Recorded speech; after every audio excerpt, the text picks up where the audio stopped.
Hey guys, Dwayne here. Wanted to talk a little bit today about the anger stage when you're going through your narcissistic recovery from an abusive relationship. Unfortunately, it's one of the stages that you are inevitably going to go through, and more than likely, what's going to happen is once you realize it's like this all happens in phases. I mentioned this before in a different video, where when you realize what's going on, you have this initial stage where you feel pretty good about it, right? I mean, you're like you have some closure, you have some understanding. It's you have some answers, right? So prior to that point, you were just you were like you were doubting yourself. You weren't really sure what was going on. You weren't sure which end was up. You were questioning yourself. Maybe you're a victim of a smear campaign to where things are being said about you, and then you might even be thinking like, oh, well, maybe I don't think they're true, but maybe they are true. Maybe it's me. Maybe I don't get it. Okay. But when you get to the point where you do start getting it, you're more than likely going to hit this phase where you get really mad. You get really angry. And you're going to get really angry at basically two people. You're going to get angry at the ex, which is easy, and you're going to get mad at yourself because you allowed it to happen. You're going to be like, how did I let this happen? How did I, I should know better. I mean, I'm a smart person or whatever. I mean, I think, and realistically, this is kind of a common thing that happens to a lot of us where you look at it. I mean, I remember at one point having a conversation with a therapist I was working with, saying, I am a professional person. I deal in these environments where I deal with really weird people and have to figure out what's going on to be able to navigate the complexities of a professional environment, which isn't fun in its own right. And I'm like, how could I miss what was happening underneath my feet?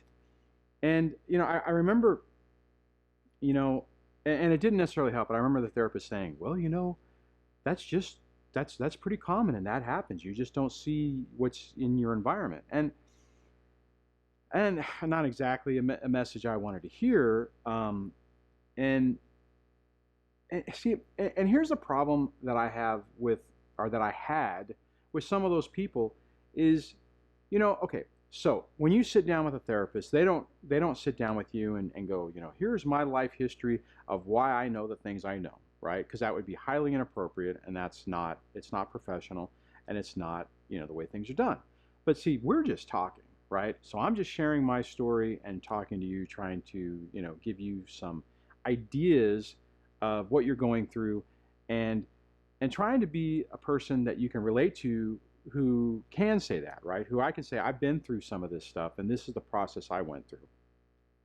So on that, it's actually pretty common. It's common for you to be really angry at yourself and disappointed in yourself that you allowed this stuff to happen, or allowed it to happen, or you enabled. Well, however you want to look at it. But bottom line is that once you figure this out, you're going to be like, I knew this. I got it. I should have known this. How did I not know this? Well, and okay, and then before I get on, but the other thing that's going to happen with that is as you start processing this and as you start thinking about it, you are going to find other situations that you've gone through that you go, oh my God, they were gaslighting me. They were manipulating me. They were doing all these different things right out of the narcissistic playbook, and I didn't see it. I can't believe I allowed that to happen. I made excuses for him. I did that. You can run down the laundry list of stuff, and it's going to make you angry. Now, the flip side to this, and just to let you know, I mean, if you're already going through this, and you're probably just going, oh yeah, I remember that. The hard part, well, okay, all of this is hard. Another hard part about this is once you do understand this stuff, and you have, you get it, when you see your kids going through it, it is going to get under your skin. When you see your kids being treated the same way that you were treated, and the same games are being played that you dealt with, it is going to tick you off. I'm trying to figure out the appropriate word here. Um, and it's really frustrating. Now the hard part about that is responding to that doesn't do anybody any good. It definitely doesn't do your kids any good. So you got to learn how to kind of control that. And you know what, guys? It's easy to say I never talk bad about my ex, and I'll give you a story because that happened during the custody. Well, I don't know if I should talk about this, but during the custody evaluation, we got to that point. The custody evaluator's like, you guys are talking bad about each other, and I was like, after I was ordered to not talk about anything, which is really interesting. Because what ended up happening with that is I couldn't talk about it, so the kids found out from the custody evaluator that we were getting a divorce. That was a good time. I digress. But when they said that, right, when they're like, you guys both are talking about, I'm like, hey, you know what? Maybe I don't get it.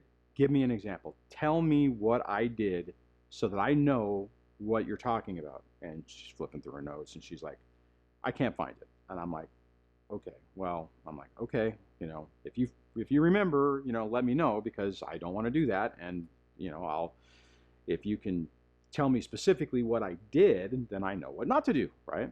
So then the ex was like, well, I never talk bad about him. And the evaluator's like, yeah, you do. I saw it in the waiting room. It was obvious when he showed up. The kids all freaked out and wouldn't even acknowledge him, and were staring at you, waiting to decide what happened. And she's like, and that only happens if you are creating an environment where they're not sure whether they can like their dad anymore. So that ties into the whole anger thing, because it really, the whole thing just really can tick you off. So, but that's it's part of the process. Okay, it's part of the standard playbook of narcissist recovery, page 5, which says, I mean, that's what it's part of what you have to go through. So it's normal, right? And I had talked about this in another video on a different stage of your recovery on this, and this part's no different. I mean, this part's a little more annoying because you get, it's really hard to hold anger in, right? I mean, you get frustrated, and it doesn't do anything good for you. It stresses you out. It gives you stomach problems. It gives you, sleeping problems. I mean, all this stuff does that. But my reoccurring theme that I'm trying to help you guys with is it's common. It's a stage that you're gonna have to go through, and you're gonna have to process it, and just acknowledge that, right? It's like, okay, this is a stage that everyone has to go through. This is part of of the trip. We have to go through this area to see the mountains, or whatever. I'm trying to think of a good analogy. I can't really think of a good one, but I mean, it's part of the healing process, and it's part of you dealing with what's happened to you, and coming to terms with that I mean, in a lot of ways that and I'm sure, okay, so I'm cautious to say it this way because I don't want it to come across wrong, but you allowed it to happen. I allowed it to happen. I lived in an environment that was not a good one, just like you probably have, and you finally get to a point where you say enough is enough. And even if you get to that point, if you don't really understand what you're going through, then you have no idea what you are getting ready to go through. I mean, if you think it was bad in the middle of the relationship, and you finally say, okay, all right, I tapped the mat, I'm done, I can't do this anymore, and that, my situation, that was what, 21 years? And in retrospect, I should have seen all the signs. I was mad at myself about that too, right? And it's just one of the parts of the process you have to go through. So if you're in that stage, if you're in that angry stage, don't beat yourself up on it. You're going to need to process it, and you're going to need to deal with it. And it may take a while. I mean, you could be in that stage for a long time, and depending on the circumstances, if you're still having problems with, if you're having problems with your kids and the relationship with your kids, and you're having problems with money, or you're having, whatever, and you can directly tie that to something that your ex has done or is doing or whatever, you are going to be angry, and you are going to be angry for a while. Hopefully this video will help you realize that that's normal, and maybe get through it a little bit faster. And as you progress on it and start making decisions that are good for yourself and for your kids, things will get better. Okay, so I'm trying to keep these videos a little bit shorter because I have a tendency to ramble on. I don't really think I need to on this one, so I am going to. The one last note that I made for myself that I do want to say is, okay, things do get better. It does get better. It may feel like it won't. It may feel like this will last, for the rest of your life, and you feel like you may never be able to get any escape from it, but you will. Guys, it just takes time. You have to give yourself the time to do it.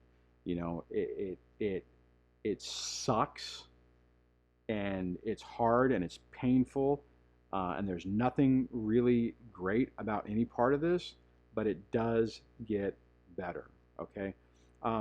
And hopefully your path is similar to mine, is that once you found out what you were dealing with, it started getting better faster. It was the part where you didn't really know what was going on, and that's the part that really sucks, because it messes with your head. So if you're at this stage and you're watching videos like mine, and you're watching other people's videos, and you're reading, and you're doing all the work to figure out what you've been through and then how to get through it, it helps a lot. And it's kind of like exponential, where it feeds on itself and getting better. Okay, so I kind of babbled on that one. So all right, if if you have an experience that you'd like to share about how hopefully how you've gotten through the anger stage, share that.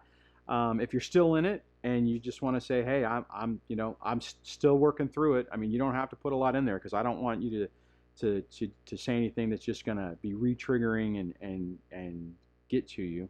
If you like this video, give it a thumbs up. If you dislike this video, give it a thumbs down.